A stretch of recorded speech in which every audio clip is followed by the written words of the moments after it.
آج کے دور میں کیونکہ اگر یہ کہا جائے کہ ایک ہی رات میں کچھ ہی دیر میں حضور صلی اللہ علیہ وسلم کو مکے سے لے جایا گیا بیت المقدس فلسطین، وہاں لے جایا گیا، ان دونوں شہروں کے درمیان کافی دوری ہے، پھر وہاں سے آسمانوں کا سفر کرایا گیا، پھر واپس اسی رات میں مکے میں لایا بھی گیا، تو ذرا یہ عقل میں لگتی ہے کہ ایک ہی رات میں کچھ ہی دیر میں اتنا لمبا سفر کیسے ہو سکتا ہے۔ میں آپ کو ایک مثال دے کر کے سمجھانا چاہتا ہوں۔ یہ بجلی کا کنیکشن ہے، لائٹ کہیں اور جلا دیا جائے، لائٹ اور بلب کہیں اور لگایا جائے اور بٹن اس کا یہاں دبایا جائے، تو یہاں دبانے سے اور بٹن وہاں بلب وہاں جلنے میں کتنی دیر لگے گی؟ 1 سے 2 منٹ نہیں لگے گی۔ 500 کلو میٹر کی دوری پر اگر بلب لگا دیا جائے اور یہاں اس کا سوئچ رکھا جائے اور بٹن رکھا جائے، ادھر دبایا جائے ادھر بٹن جلے گا۔ تو جب ایک انسان اس طرح کے کام کو کر سکتا ہے،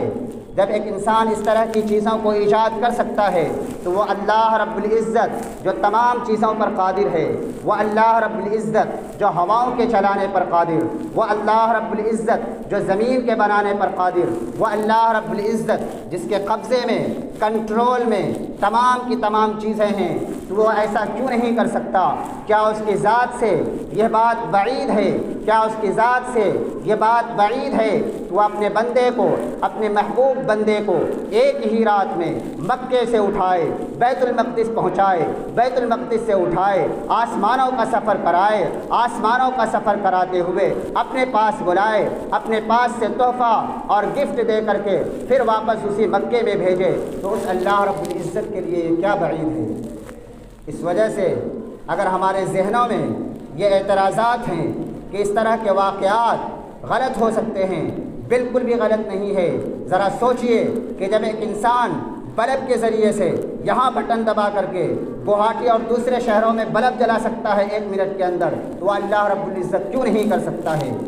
میرے محترم بزرگوں اور دوستوں، پھر اس کے لیے صراحت کے ساتھ حدیث موجود ہے، حدیث کے اندر پوری تفصیل موجود ہے، اور قرآن کریم کی اس آیت سورہ بنی اسرائیل میں تو صاف کہا سبحان الذی اسریٰ بعبدہ، اسریٰ کہتے ہیں رات میں چلنے کو، تو سبحان الذی پاک ہے وہ ذات جس نے اپنے بندے کو راتوں رات مکے سے اٹھا کر کے، سبحان الذی اسریٰ بعبدہ لیلا من المسجد الحرام، مسجد حرام سے کیا ہے بیت المقدس مسجد اقصیٰ تک پہنچایا۔ میرے محترم بزرگوں اور دوستو، اسی وجہ سے سبحان کا ترجمہ پورے قرآن کریم کے اندر یہی ایک صورت ہے جس کو سبحان سے شروع کیا۔ اس کے علاوہ پورے قرآن کریم میں 114 صورتیں ہیں، کہیں بھی کیا ہے سبحان کے لفظ سے کسی صورت کو شروع نہیں کیا۔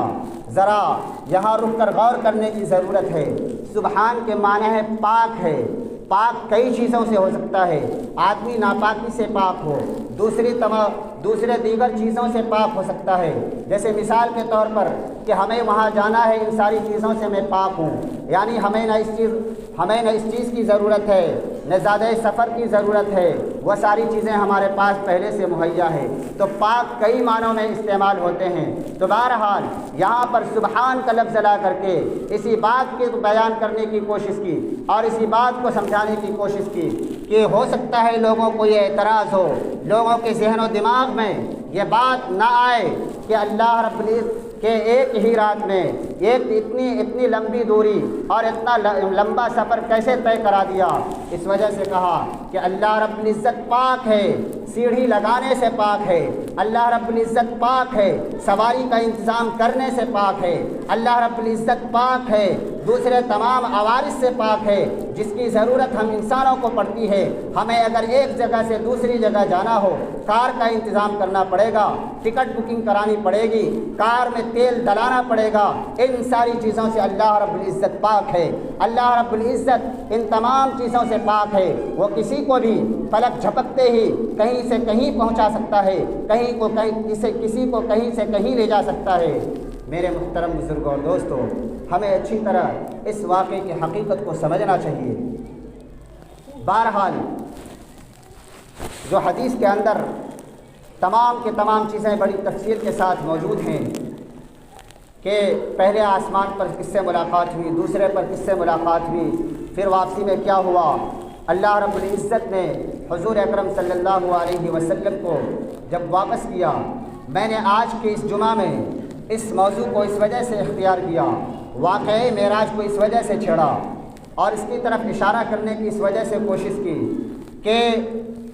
اتنا تو طے ہے کہ واقعہ معراج ہوا ہے، یعنی یہ واقعہ پیش آیا ہے، لیکن کس مہینے